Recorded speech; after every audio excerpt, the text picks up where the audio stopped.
વિદેશથી આવતી વખતે તમે પણ તમારા પરિવાર માટે સોનાનો સિક્કો કે નાનકડું બિસ્કિટ લાવવાનું વિચારી રહ્યા છો તો સાવધાન, કારણ કે એરપોર્ટ પરની એક નાની એવી ભૂલ તમને સીધા જેલના સળિયા પાછળ ધકેલી શકે છે અને તમારી જિંદગીભરની કમાણી એક પળમાં જપ્ત થઈ શકે છે। શું તમે જાણો છો કે જે 90% ભારતીયો અજાણતા આ ભૂલ કરે છે તેમના પર હવે ભારત સરકારની બાજ નજર છે। એરપોર્ટ પરની અત્યંત કડક ચેકિંગ અને દિલ્હી એરપોર્ટ પર બનેલી એ સનસનીખેજ ધરપકડ પાછળનું રહસ્ય શું છે તે જાણવા માટે આ વિડીયોને અંત સુધી જોતા રહેજો, કારણ કે તમારી એક નાનકડી બેદરકારી તમને ગુનેગાર બનાવી શકે છે। મિત્રો, હાલમાં એરપોર્ટ પર ચેકિંગના નિયમો એટલા કડક કરી દેવામાં આવ્યા છે કે હવે નસીબના ભરોસે રહેવું ભારે પડી શકે છે।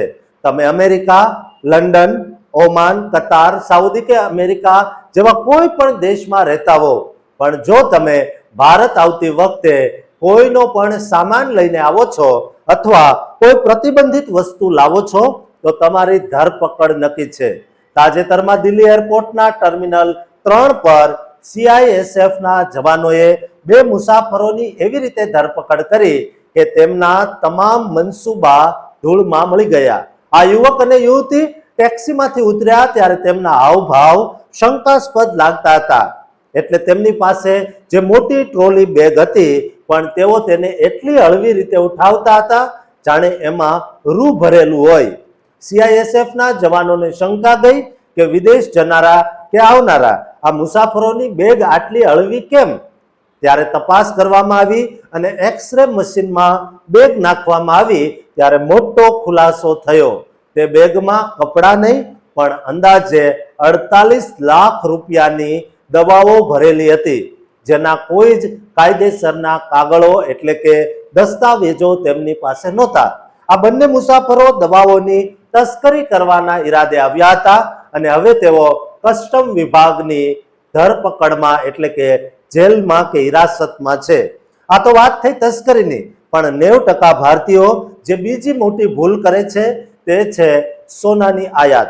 ભારત સરકાર દ્વારા હવે સ્પષ્ટ ચેતવણી આપવામાં આવી છે, જો તમે અમેરિકા, દુબઈ, સાઉદી કે અન્ય કોઈ પણ દેશમાંથી સોનું લાવો છો તો તેના પર ખાસ ધ્યાન રાખવું પડશે।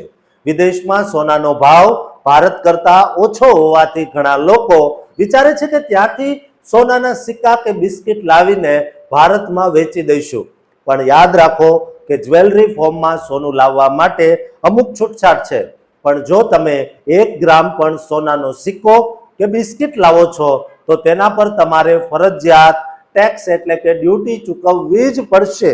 ઘણા લોકો છુપાઈને સોનું લાવવાનો પ્રયત્ન કરે છે, પણ જો કસ્ટમ વિભાગ તમને પકડે તો તમારું સોનું જપ્ત થઈ જશે, મોટો દંડ ભરવો પડશે અને જો તમે દલીલબાજી કરી તો જેલની હવા પણ ખાવી પડી શકે છે। ભારત સરકાર હવે સોનાના વધતા ભાવને કારણે આ બાબતે અત્યંત કડક બની છે। ટેક્સની ચોરી એ ગુનો છે અને ડિજિટલ યુગમાં એરપોર્ટ પર બચવું હવે લગભગ અશક્ય છે। તેથી જો તમે વર્ષો પછી તમારા પરિવારને મળવા આવતા હો તો આવી કોઈ પણ ભૂલ ન કરશો, જેથી તમારી ખુશીઓ જેલમાં ન ફેરવાય। એરપોર્ટ પર કોઈ અજાણ્યા વ્યક્તિનું પેકેટ કે સામાન ક્યારેય ન લેતા કે એવી ભૂલ પણ ન કરતા, કારણ કે તેમાં શું છે તે તમે જાણતા નથી અને અંતે ફસાવાનો વારો તમારો આવશે। સતર્ક રહો અને કાયદાનું પાલન કરો, જેથી તમારી સફર યાદગાર બને। દોસ્તો, વિદેશમાં રહેતા આપણા 3 કરોડથી વધુ પ્રવાસી ભારતીયો સુધી આ માહિતી પહોંચાડજો, માટે આ વિડીયોને વધુમાં વધુ શેર કરજો, જેથી કોઈ નિર્દોષ વ્યક્તિ મુસીબતમાં ન મુકાય। સચોટ સમાચારો માટે અમારી ચેનલને સબસ્ક્રાઇબ જરૂર કરી દેજો।